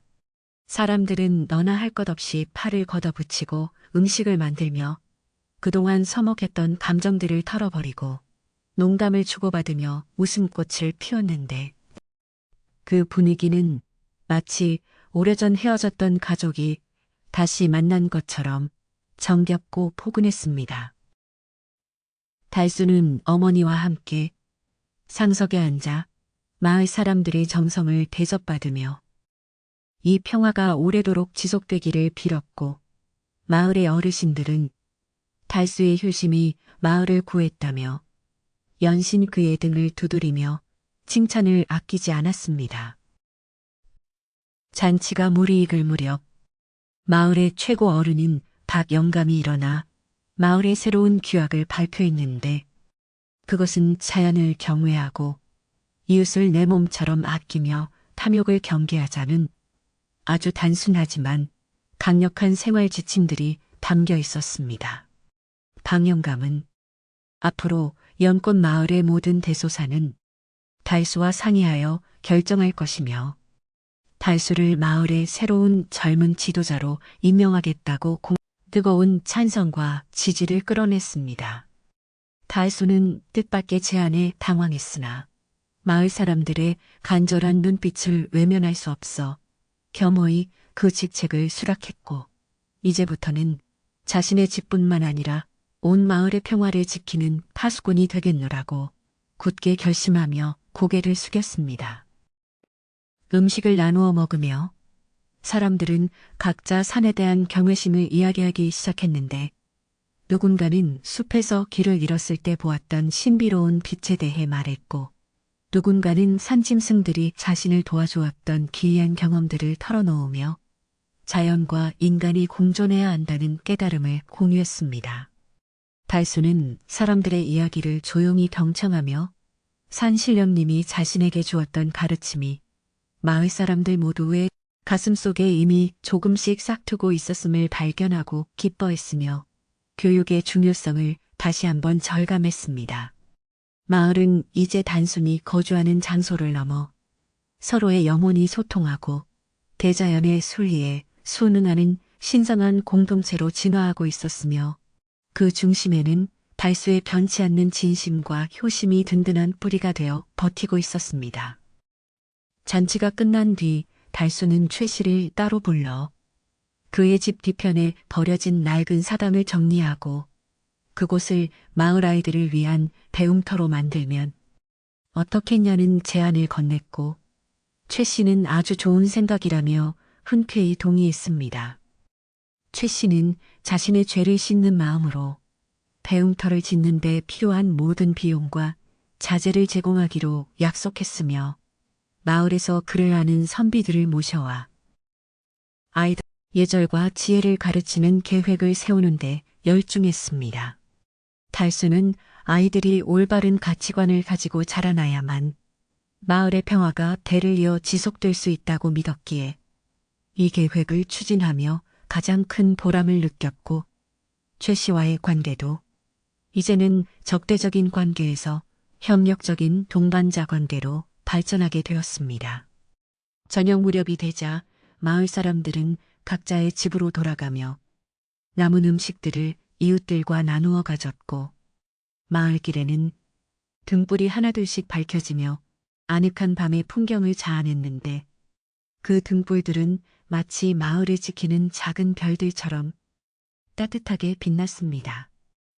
달수는 어머니의 손을 잡고 천천히 집으로 돌아오며 오늘 하루 동안 일어난 기적 같은 변화들에 대해 이야기를 나누었고 아들이 장성하여 마을의 큰 일꾼이 된 것이 무엇보다 자랑스럽다며 아들의 손등을 부드럽게 쓰다듬어 주셨습니다. 두 사람의 그림자는 달빛을 받아 길게 늘어졌고 길가에 핀 야생화들은 은은한 향기를 내뿜으며 그들의 귀가를 축복해 주었으며 산에서 불어오는 시원한 바람은 하루의 고단함을 말끔히 씻어주었습니다. 집에 도착한 달수는 마당 한 구석에서 빛나고 있는 효심초를 바라보며 다시 한번 감사의 기도를 올렸는데 신기하게도 효심초 주위에는 반딧불이들이 모여들어 환상적인 춤을 추고 있었고 그 빛은 집안 구석구석까지 은은하게 퍼져나갔습니다. 그는 이제 더 이상 최씨일당이나 포졸들의 침입을 걱정할 필요가 없다는 생각에 대문을 닫는 손길에 여유가 생겼고 들어가 어머니의 잠자리를 정성껏 봐드린 뒤 자신도 평온한 마음으로 자리에 누웠습니다. 창밖으로 들려오는 시냇물 소리는 이제 슬픈 흐느낌이 아니라 기분 좋은 노랫소리로 들려왔고 달수는 그 소리에 귀를 기울이며 마을 사람들과 함께 일구어낼 미래의 아름다운 모습들을 하나하나 그려보았습니다. 그날 밤 달수의 꿈속에 다시 한번 산신령님이 나타나 마을의 화합을 칭찬하며 네가 심은 효심초가 꽃을 피울 때 마을에는 더 큰 복이 찾아올 것이라는 예언을 남겨주었는데 달수는 꿈속에서도 환한 미소를 지으며 산신령님께 감사를 표했습니다. 산신령님은 달수에게 초심을 잃지 않는 것이 가장 어려운 일이니 항상 자신을 되돌아보라는 마지막 충고를 남기고 사라졌고 달수는 그 목소리를 가슴 깊이 새기며 깊은 잠의 수렁 속으로 평온하게 빠져들어갔습니다. 온 마을이 고요한 잠에 든 가운데 달수네 오두막집에서 흘러나오는 은은한 효심초의 빛은 밤새도록 꺼지지 않고 마을의 평화를 상징하듯 묵묵히 자리를 지키고 있었습니다. 다음 날 달수는 이른 아침부터 마을 사람들과 함께 산사태로 막혔던 뒷산 오솔길을 정리하고 오염된 개울바닥에 돌들을 드러내어 물길을 바로잡는 등 마을의 환경을 개선하는 일에 앞장섰는데 사람들은 즐거운 마음으로 그의 지시에 따랐습니다. 그들은 이제 마을의 일이라면 제 일처럼 여기며 서로 도와가며 일했고 힘들 때면 잠시 나무 그늘 아래 모여 앉아 개걷던 무용담을 다시 들으며 힘든 줄 모르고 구슬땀을 흘렸습니다. 달수는 마을의 자연 환경이 회복될수록 사람들의 마음도 함께 치유되고 있음을 느꼈고 이것이야말로 천년의 열매가 가져다준 진정한 기적이자 산신령님이 의도했던 깊은 뜻이었음을 다시 한번 확신하게 되었습니다. 마을의 개울물 소리가 다시 맑아지자 물고기들이 돌아오기 시작했고 숲의 새들도 마을 근처까지 내려와 노래를 부르며 인간과 자연이 다시 화해했음을 알리는 축제를 벌였으며 사람들은 그 생명의 소리들에 귀를 기울이며 평화로운 일상을 만끽했습니다. 달수는 개울가에 앉아 세수를 하며 차가운 물속에 비친 자신의 얼굴이 어느새 예전보다 훨씬 단단하고 여유로운 변해 있음을 발견하고 스스로 대견함을 느꼈으며 앞으로 닥칠 어떤 시련도 마을 사람들과 함께라면 충분히 이겨낼 수 있다는 자신감을 얻었습니다. 마을은 이제 외부의 도움 없이도 스스로 정화하고 발전할 수 있는 자생력을 갖추게 되었고 달수는 그 과정의 중심에서 묵묵히 자신의 역할을 다하며 성숙해졌습니다. 어느덧 마을 곳곳에는 달수가 제안한 대로 작은 꽃밭들이 조성되었고 담벼락에는 정겨운 벽화들이 그려져 연꽃 마을은 이전보다 훨씬 더 아름답고 활기찬 관광지처럼 변모하여 이웃 마을 사람들도 그 소문을 듣고 구경을 올 정도가 되었습니다. 다른 마을 사람들은 연꽃 마을의 변화에 놀래며 그 비결을 물었고 달수는 그들에게 간단한 비결을 전해주며 나눔의 가치를 널리 퍼뜨리는 선구자 역할을 톡톡히 해냈습니다. 달수의 이름은 이제 효자의 대명사를 넘어 지혜로운 지도자의 상징이 되었고 그는 자신에게 쏟아지는 찬사 앞에서도 항상 겸손함을 유지하며 어머니를 모시는 본연의 임무에 충실했습니다. 마을의 분위기가 이처럼 밝아지자 병석에 누워있던 다른 노인들도 신기하게 병세가 호전되어 마을 어귀 정자에 모여 장기를 두거나 옛날 이야기를 나누는 등 마을 전체에 건강한 기운이 넘쳐 흘렀으며 죽음의 그림자는 완전히 걷히고 생명의 활기가 가득했습니다. 달수는 어르신들을 찾아뵐 때마다 정성껏 문안 인사를 올리고 그들의 지혜를 경청하며 그의 공경심은 젊은이들에게 큰 본보기가 되어 마을의 예절 문화가 확립되는 데 결정적인 기여를 했습니다. 연꽃 마을은 이제 도덕적으로나 환경적으로나 흠잡을 데 없는 낙원이 되었고 그 명성은 관가에까지 알려져 사또가 직접 마을을 방문하여 달수의 공로를 치하하고 포상을 내리기에 이르렀습니다. 사또가 내린 포상금으로 달수는 마을의 공동육아당과 노인정을 짓는 데 보태었으며 자신을 위해 한 푼도 쓰지 않는 그의 청렴함에 마을 사람들은 다시 한번 감복하여 그를 진심으로 존경하게 되었습니다. 달수는 관직을 주겠다는 사또의 제안도 정중히 거절하며 자신은 그저 어머니를 모시고 이 마을의 평화를 지키는 평범한 백성으로 남고 싶다는 뜻을 밝혔고 고결한 인품에 감탄하며 큰 상을 내리고 돌아갔습니다. 이 사건은 달수의 명성을 더욱 높여주었지만 달수는 그럴수록 더욱 낮고 겸손한 자세로 마을 사람들의 발을 씻겨주거나 험한 일을 도맡아 하는 등 진정한 리더십의 본고기를 몸소 보여주었습니다. 이제 마을에는 어떠한 시기나 질투도 남아있지 않았으며 오직 서로를 향한 축복과 응원의 목소리만이 가득했고 달수의 오두막집은 마을 사람들의 고민 상담소이자 사랑방이 되어 밤늦도록 불빛이 꺼지지 않는 따뜻한 공간으로 자리 잡았습니다.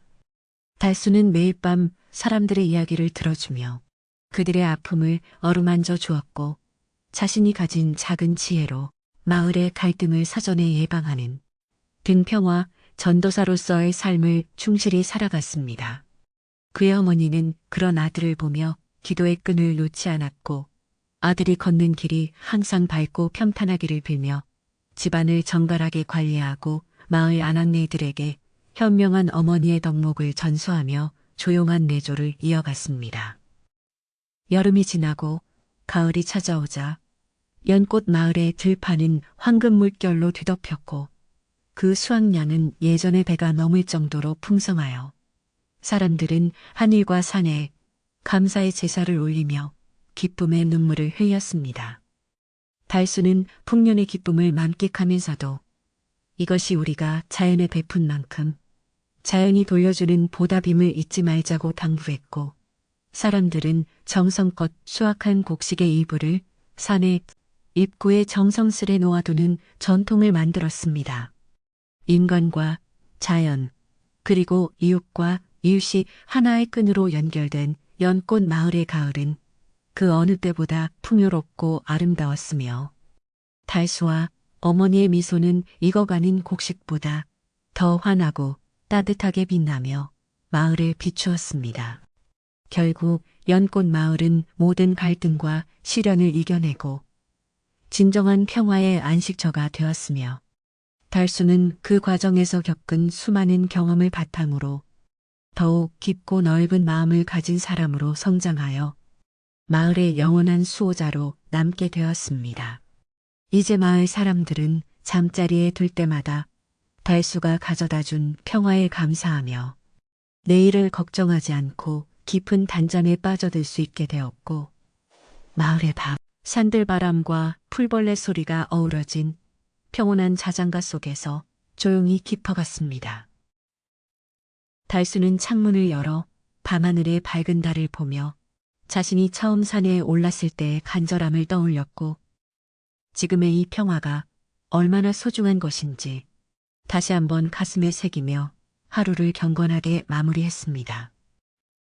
연꽃 마을의 모든 집에서 새어나오는 따뜻한 불빛들이 마을을 수놓고 있을 때 달수는 어머니의 발을 따뜻한 물로 씻겨드리며 오늘 있었던 마을의 즐거운 소식들을 조근조근 들려주었고 어머니는 아들의 손길에서 전해지는 진심 어린 효심에 행복한 미소를 지으며 눈을 감으셨습니다. 방 안은 온통 사랑과 평화의 기운으로 가득 찼고 달수는 어머니가 잠든 것을 확인한 뒤에야 자신도 조용히 자리에 누워 내일 또 맞이할 마을의 평화로운 아침을 꿈꾸며 평온하게 눈을 감았습니다. 이것이 바로 연꽃 마을이 되찾은 진정한 평화의 풍경이었으며 달수의 효심이 만들어낸 가장 위대한 기적의 마침표이자 새로운 시작의 문이었던 것입니다. 연꽃 마을의 가을은 유난히도 깊고 풍성하게 찾아왔는데 들판은 황금빛 곡식들로 넘실거리고 마을 곳곳에는 잘 익은 감들이 주렁주렁 매달려보는 이들의 마음을 넉넉하게 채워주었습니다. 사람들은 이제 서로의 곳간을 걱정하기보다는 풍요로운 수확을 어떻게 나눌지를 먼저 고민하며 매일 아침 밝은 미소로 인사를 나누었고 마을 어귀에 서 있는 커다란 당산나무는 평화로운 광경을 지켜보며 인자한 어른처럼 마을을 굽어 살피고 있었습니다. 달수는 마당에 앉아 가을바람에 실려오는 고소한 흙내음과 곡식 향기를 맡으며 자신이 지켜낸 이 평화가 얼마나 소중하고 값진 것인지를 다시 한번 가슴 깊이 새기며 깊은 감사의 눈물을 흘렸답니다. 달수네 집 마당 한가운데 정성스럽게 갖고 온 효심초는 드디어 눈부시게 하얀 꽃망울을 터뜨리기 시작했는데 그 꽃은 신기하게도 밤이 되면 은은한 달빛을 머금고 스스로 빛을 내어 온 집안을 신비로운 분위기로 가득 채웠습니다. 마을 사람들은 그 신비로운 꽃 구경을 하기 위해 저녁마다 달수네 집을 찾아왔고 꽃향기를 맡는 것만으로도 마음속에 근심이 사라지고 몸에 기운이 살아나는 것 같다며 달수의 지극한 정성과 효심에 다시금 고개를 끄덕이며 찬사를 아끼지 않았습니다. 달수는 사람들에게 꽃향기를 나누어 주며 이것은 자신의 공이 아니라 우리 마을 모두의 정성이 모여 피어난 결실이라며 겸손하게 말했고 그 모습은 마을 사람들에게 더 큰 감동을 주었습니다. 마을 사람들은 이제 달수를 연꽃 마을의 작은 성자라 부르며 그가 하는 말이라면 무엇이든 귀를 기울였고 달수는 그럴수록 더욱 낮은 자세로 이웃들의 아픔을 어루만지고 어려운 일들을 도맡아 처리하며 마을의 화합을 이끌었습니다. 그는 마을의 공동 우물을 정기적으로 청소하고 숲의 나무들이 병들지 않도록 정성껏 돌보는 등 자연과의 공존을 실천하는 구체적인 방법들을 마을 사람들에게 가르쳐 주었으며 덕분에 연꽃 마을은 전국에서 가장 깨끗하고 살기 좋은 마을로 이름을 떨치게 되었답니다. 달수의 어머니는 그런 아들을 지켜보며 예전에 정정하시던 모습을 완전히 되찾으셨고 이제는 마을의 어린 아낙네들에게 지혜로운 살림법과 인자한 어머니의 도리를 가르치는 마을의 큰 어른으로서 존경받는 평온한 여생을 보내고 계셨습니다. 어머니는 이제 매일 아침 일찍 일어나 마당을 정갈하게 쓸고 아들이 해온 땔감으로 따뜻한 밥을 지으며 소박하지만 정성이 가득 담긴 밥상을 차려 아들과 함께 마주 앉아 식사를 하는 시간을 가장 큰 행복으로 여기셨습니다. 달수가 건네준 그 신비로운 열매의 기운 덕분인지 어머니의 얼굴에는 주름조차 펴진 듯 고운 빛이 감돌았고 예전에 알았던 병의 흔적은 전혀 찾아볼 수 없을 만큼 건강한 목소리로 아들에게 정겨운 옛날 이야기를 들려주며 방안을 웃음으로 가득 채우셨습니다. 달수는 어머니가 맛있게 식사하시는 모습을 보며 자신이 산속에서 겪었던 그 모진 추위와 공포가 눈 녹듯 사라지는 것을 느꼈고 진정한 효도란 거창한 것이 아니라 부모님과 함께 따뜻한 밥 한 끼를 나누는 평범한 일상이 있음을 다시금 깨달았습니다. 지난날 탐욕의 눈이 멀어 마을을 혼란에 빠뜨렸던 최 씨는 이제 완전히 다른 사람이 되어 마을의 굳은 일을 도맡아 하는 봉사자로 거듭났으며 자신이 가진 재산을 털어 마을 아이들을 위한 배움터인 글방을 짓고 가난한 선비들을 초빙하여 학문의 길을 열어주었습니다. 최 씨는 매일 아침 달순의 집을 찾아와 문안 인사를 올리며 자신이 지은 죄를 속죄하는 마음으로 마을에 가린 독거노인들에게 쌀과 땔감을 나누어 주는 일에 앞장섰고 사람들은 그런 최 씨의 진심 어린 변화를 기쁘게 받아들여 그를 다시 마을의 일원으로 따뜻하게 맞이해 주었습니다. 최 씨는 이제 재물보다 사람의 마음을 얻는 것이 얼마나 큰 즐거움인지를 깨닫게 되었고 달수를 스승처럼 모시며 마을의 평화를 지키는 든든한 조력자로서 자신의 남은 인생을 헌신하기로 굳게 다짐했습니다. 마을의 글반에서는 아이들의 낭낭한 책 읽는 소리가 끊이지 않았고 달수는 틈틈이 그곳을 방문하여 아이들에게 숲의 소중함과 부모님께 효도하는 마음의 중요성을 직접 가르치며 마을의 미래를 밝히는 등불 역할을 톡톡히 수행했습니다. 아이들은 달수를 삼촌처럼 따르며 그의 모험담에 귀를 기울였고 달수는 자신이 산에서 보았던 신비로운 파랑새와 산신령님의 가르침을 이야기하며 아이들이 자연을 사랑하고 정직한 마음을 가진 사람으로 자라나도록 정성을 다해 지도했습니다. 마을의 어르신들은 글방 앞을 지날 때마다 흐뭇한 미소를 지으며 연꽃 마을의 미래가 이토록 밝으니 이제는 죽어도 여한이 없다고 입을 모아 칭찬했고 마을에는 예전보다 더 깊고 단단한 공동체 의식이 뿌리 깊게 자리 잡게 되었습니다. 어느덧 가을의 끝자락에 다다라 첫서리가 내리던 날 달수는 마을 사람들과 함께 산신령님께 감사의 제사를 올리기 위해 정성껏 마련한 음식들을 가지고 마을 뒷산의 신성한 바위 앞으로 향했는데 그곳은 지난번의 황량함은 간데였고 맑은 기운이 가득했습니다. 사람들은 각자의 소원을 담아 정성껏 절을 올리며 올 한 해 마을에 베풀어 주신 은혜에 감사했고 평화가 영원히 지속되기를 그리고 모든 부모님이 자식들의 효도 속에서 건강하게 오래 사시기를 간절히 빌며 머리를 조아렸습니다. 제사를 마친 후 사람들은 산에서 내려오는 길에 숲속의 짐승들을 위해 음식을 조금씩 떼어 바위 위에 놓아두는 전통을 실천하며 자연과의 화해를 다시 한번 확인했고 산은 인자한 대답이라도 하듯 산들 바람을 불어 사람들의 옷깃을 부드럽게 스쳐 지나갔습니다. 겨울을 준비하며 마을 사람들은 집집마다 김장을 하고 땔감을 쌓으며 서로의 일손을 도왔는데 달순의 집 마당에는 마을 사람들이 감사의 표시로 가져다 놓은 배추와 무가 산처럼 쌓여 마을 전체의 넉넉한 인심을 상징적으로 보여주고 있었습니다. 달수는 이웃들과 함께 김치를 버무리며 시시콜콜한 이야기를 나누고 가끔은 짓궂은 농담을 던져 긴장을 풀어주는 등 마을의 분위기 메이커 역할을 자처하며 사람들 사이의 정을 더욱 돈독하게 만드는데 힘을 보탰습니다. 어머니는 아낙네들이 모여 일하는 모습이 대견하여 따뜻한 차와 간식을 내어오며 그들의 노고를 위로하셨고, 달순의 집 앞마당은 겨울의 초입임에도 불구하고 사람들의 뜨거운 열기와 웃음소리로 봄날처럼 따뜻하고 활기찬 기운이 넘쳐 흘렀습니다.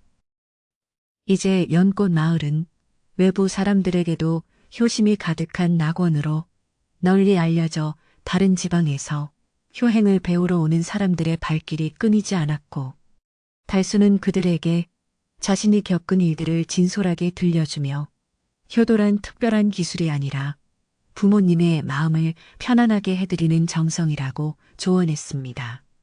방문객들은 달수의 소박한 차림새와 겸손한 태도에 깊은 감명을 받았으며 자신들의 마을로 돌아가 달수의 가르침을 실천하겠노라고 약속했고, 이로써 달수의 작은 효심은 연꽃 마을을 넘어 전국 방방곡곡으로 퍼져나가 세상의 어두운 구석을 밝히는 따뜻한 빛이 되었습니다. 달수는 이러한 명성에 자만하지 않고 매일 아침 우물가에서 물을 깃고 나무를 하는 평범한 일상을 유지하며 자신의 자리를 묵묵히 지켰고, 그것이 마을 사람들에게 더 큰 신뢰를 주는 근본적인 이유가 되었습니다. 어느 깊은 밤 달수는 홀로 마당에 앉아 하늘을 수놓은 수많은 별을 바라보며 자신이 처음 산에 올랐을 때의 그 간절했던 마음과 그때의 공포를 천천히 되새겨 보았는데, 이제는 그 모든 기억이 마치 아름다운 전설의 한 장면처럼 느껴져 가슴 벅찬 감동을 느꼈습니다. 그는 주머니 속에서 산신령님이 주셨던 빛의 구슬 조각을 꺼내 보았는데, 비록 구슬은 사라졌지만 기운은 여전히 자신의 심장 속에 남아 따뜻한 온기를 내뿜으며 자신을 바른 길로 인도하고 있다는 확신을 가지게 되었습니다. 달수는 자신이 겪은 이 모든 기적이 결국 어머니를 향한 순수한 사랑에서 시작되었다는 것을 깨닫고, 앞으로도 이 초심을 잃지 않고 살아가겠노라고 밝게 빛나는 북극성을 바라보며 다시 한번 굳게 맹세했습니다. 마을의 시냇물은 이제 추위 속에서도 얼지 않고 졸졸 소리를 내며 흘러가고 있었는데, 그 소리는 마치 달수와 마을 사람들의 행복한 이야기를 온 세상에 전하는 메신저처럼 들려와 밤의 정적을 깨우지 않으면서도 기분 좋은 울림을 선사했습니다. 달수는 개울가로 내려가 차가운 물에 손을 씻으며 그 기운의 천치 불지와 전기가 자신을 더욱 단단하고 지혜로운 사람으로 만들어주고 있음을 온몸으로 느낄 수 있었습니다. 그는 어둠 속에서도 밝게 빛나는 마을의 가로등 불빛들을 보며 이 작은 마을이 세상에서 가장 안전하고 따뜻한 요람이라는 사실에 깊은 자부심을 느꼈고, 이제는 정말 걱정 없이 잠자리에 들 수 있겠다는 안도감에 젖어들었습니다. 집으로 돌아온 달수는 잠든 어머니의 방안을 살며시 들여다보았는데, 어머니의 얼굴 위로 비치는 은은한 달빛이 마치 하늘에서 내려온 축복처럼 너무나도 고귀하고 아름다워 보여 달수는 문득 가슴이 뭉클해지는 것을 느꼈습니다. 그는 어머니의 이마 위에 살며시 손을 얹어 열이 없는지 확인하고 흐트러진 이불을 정성껏 여며드렸으며, 어머니가 꿈속에서도 계신 것을 보고는 자신도 모르게 입가에 잔잔한 미소를 띄우며 발소리를 죽여 방을 나왔습니다. 달수는 퉁마루에 앉아 잠시 동안 밤하늘의 고요를 즐기며 자신이 이 세상에서 가장 큰 보물을 얻은 사람이라는 사실을 새삼 확인했고, 그 보물은 다름 아닌 어머니의 건강과 마을의 평화라는 것을 다시금 가슴에 새겼습니다. 마당 옆 창고에는 겨울 동안 먹을 곡식과 나물들이 가지런히 정리되어 있었고 달수는 내일 아침 어머니께 드릴 맛있는 죽을 끓이기 위해 미리 쌀을 씻어 놓는 등 잠들기 전까지도 어머니를 위한 배려를 잊지 않았습니다. 그는 자신의 손때가 묻은 가구들과 연장들을 하나하나 어루만지며 이것들이 자신의 삶을 지탱해준 소중한 친구들임을 느꼈고 비록 가난한 삶일지라도 마음만은 그 누구보다 풍요롭다는 사실에 깊은 만족감을 느끼며 하루의 고단함을 긍정적인 에너지로 바꾸어 나갔습니다. 달수의 집에서 배어나오는 은은한 호롱불 빛은 밤새도록 꺼지지 않고 마을의 어둠을 지키는 등대처럼 빛났으며 그 빛을 보는 마을 사람들은 마음의 평안을 얻으며 각자의 집에서 달콤한 꿈의 세계로 빠져들 수 있었습니다. 다음 날 아침 마을에는 하얀 눈이 수복하게 내려 온 세상을 은빛으로 물들였는데 달수는 눈을 뜨자마자 제일 먼저 마당에 눈을 쓸어 어머니가 다니시는 길을 평탄하게 만들었고 그 모습은 한 폭의 아름다운 수목화처럼 마을 사람들의 눈에 비쳤습니다. 어머니는 눈 위를 조심스럽게 걸으며 아들의 정성에 고마워하셨고 두 사람은 함께 눈사람을 만들며 어린아이처럼 즐거운 시간을 보냈는데 그 웃음소리는 담벼락을 넘어온 마을로 퍼져나가 겨울의 추위를 녹여버릴 만큼 따뜻했습니다. 마을 사람들도 하나둘씩 밖으로 나와 눈을 치우며 서로에게 새해 인사를 건넸고 연꽃 마을은 눈 덮인 산골의 고요함 속에서도 그 어느 때보다 뜨거운 생명력과 정을 나누며 겨울의 아름다움을 만끽했습니다.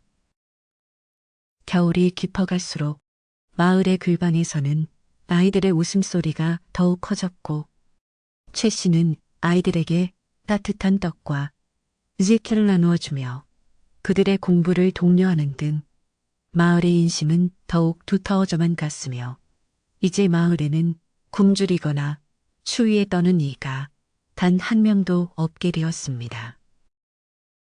달수는 마을의 창고를 수시로 점검하며 부족한 것이 있으면 자신의 것을 희생정신은 마을 전체의 미덕으로 자리잡아 모두가 서로의 부족함을 채워주는 완벽한 상부상조의 문화를 꽃피웠습니다. 연꽃 마을의 전설은 이제 단순히 과거의 이야기가 아니라 현재 진행형인 삶의 모습이 되었고 그 중심에서 달수는 변함없는 효심과 지혜로 마을을 이끌어가며 우리에게 참된 인간의 길을 몸소 보여주었습니다.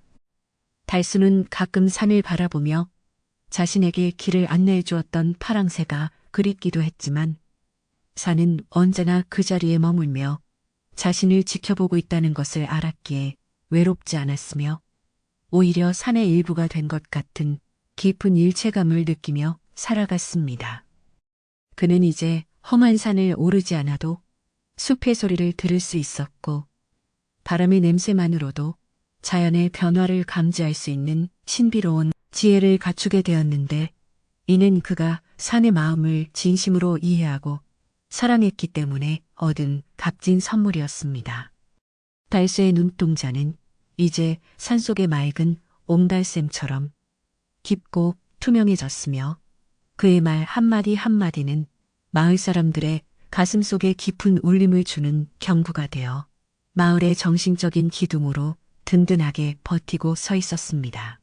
세월이 흘러도 연꽃 마을의 평화는 깨지지 않았고 달수와 어머니의 이야기는 세대를 거듭하며 전해 내려오는 귀중한 유산이 되었으며 사람들은 힘든 일이 생길 때마다 달수의 효심을 떠올리며 다시 일어설 용기를 얻곤 했습니다. 마을 중앙에는 달수의 공적을 기리는 작은 비석 대신 그가 심었던 효심초가 군락을 이루어 매년 가을이면 온 마을을 눈부신 하얀 꽃바다로 만들었고 그 향기는 마한 리바까지 퍼져나가 세상의 시기심과 탐욕을 정화하는 신비로운 힘을 발휘했습니다. 연꽃 마을은 이제 지도상에만 존재하는 곳이 아니라 사람들의 마음속에 존재하는 영원한 고향이 되었고 달수는 그곳의 영원한 청년으로 남아 우리에게 효심의 진정한 의미를 끊임없이 속삭여주고 있었습니다. 이제 이야기도 막바지에 다다랐으니 잠시 숨을 고르고 달수가 마지막으로 어머니께 올렸던 그 진심 어린 말을 되새겨보며 우리도 각자의 부모님을 생각하는 시간을 가져보았으면 좋겠는데 달수는 어머니의 무릎에 머리를 기대고 이렇게 말했습니다. 어머니, 제가 산에서 찾은 가장 큰 열매는 바로 어머니의 웃음이었어요. 그 웃음이 없었다면 저에게 천년의 열매는 그저 평범한 과일에 불과했을 거예요. 어머니는 아들의 머리를 쓰다듬으며 아무 말 없이 미소 지으셨고 그 미소는 세상 그 어떤 보석보다 밝게 빛나며 방 안을 가득 채웠는데 그것이야말로 진정한 사랑과 효심이 만들어낸 최고의 기적이자 우리 모두가 꿈꾸는 진정한 행복의 모습이었던 것입니다. 달수는 이제 마지막으로 창문을 닫고 방 안에 작은 등잔불을 끈 뒤 어머니의 고른 숨소리를 자장가 삼아 천천히 눈을 감으며 오늘 하루의 모든 수고를 내려놓고 깊은 잠의 품속으로 평화롭게 잦아들 준비를 마쳤습니다. 온 마을이 달빛 아래 고요하게 잠든 가운데 연꽃 마을의 전설은 이제 모든 이의 가슴 속에 따뜻한 사랑의 불꽃으로 남았으며 내일 아침 다시 밝아올 해는 오늘보다 더 밝고 희망찬 미소로 이 아름다운 마을에 비추어 줄 것입니다.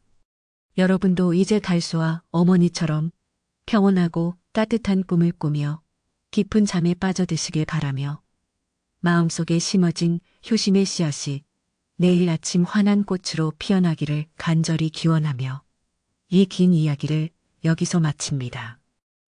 달수와 어머니의 숨소리가 어우러지는 조용한 밤, 저 멀리 숲속에서는 신비로운 파랑새가 마지막으로 한 번 더 지저귀며 마을의 평안을 축복했고 은하수는 마을의 하늘 위로 강물처럼 흘러내리며 모든 생명을 포근하게 덮어주었습니다. 이제는 더 이상 무서운 꿈도 걱정스러운 내일도 없으며 오직 서로를 아끼는 마음만이 가득한 낙원에서 우리는 영원히 행복할 것이니 안심하고 무거운 눈꺼풀을 내려놓으셔도 좋으며 편안한 휴식만이 당신을 기다리고 있습니다. 고요한 산골 마을의 정취를 느끼며 당신의 영혼도 달수처럼 맑고 깨끗하게 정화되어 내일 아침 상쾌한 기분으로 다시 태어나기를 빌며 연꽃 마을의 모든 불빛은 이제 조용히 어둠 속으로 스며들어 당신을 깊은 잠으로 안내합니다. 마지막으로 달수가 심었던 효심초가 바람에 흔들리며 내는 사락사락 소리를 들으며 당신의 마음속에 남아있던 마지막 불안의 찌꺼기조차 모두 털어버리고 오직 따스한 온기만을 간직한 채 가장 평화로운 안식의 시간으로 들어가시길 바랍니다. 어머니의 따뜻한 손길과 달수의 든든한 등지개 그리고 연꽃 마을의 향기로운 바람이 당신을 감싸 안고 있으니 아무 걱정 말고 깊고 깊은 숙면의 나라로 여행을 떠나시길 바라며 이 밤이 당신에게 가장 큰 치유와 회복의 시간이 되기를 바랍니다. 달수와 어머니의 사랑이 가득한 이 이야기가 당신의 꿈속에서도 아름다운 풍경으로 나타나 당신을 미소 짓게 하기를 바라며 이제 정말로 고요한 인사를 건네니 부디 평안하고 아늑한 밤 되시기를 간절히 소망합니다.